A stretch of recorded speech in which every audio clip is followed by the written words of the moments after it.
Hello friends, வணக்கம். இன்றைக்கி டே 2 கந்தசஷ்டி பாராயணம் பண்ணுற நாள்.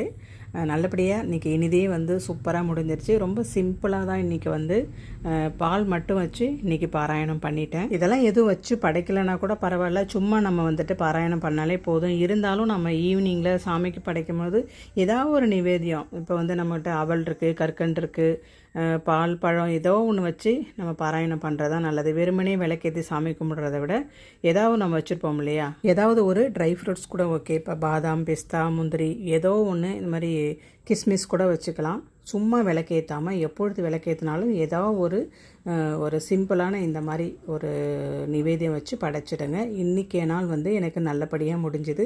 இனி வரும் நாட்கள் எப்படி போகுது அப்படின்றத உங்களுக்கு நான் கண்டிப்பாக ஷேர் பண்ணிக்கிறேன். இது கார்த்திகை மாதம் அப்படிங்கிறதால சிவனுக்குரிய மாதம். அதனால் சிவனுக்கும் அப்படியே ஈவினிங் ஒரு பூஜையை போட்டாச்சு. அவருக்கு வில்வ இலையால் அர்ச்சனை பண்ணி முடிச்சிட்டேன்.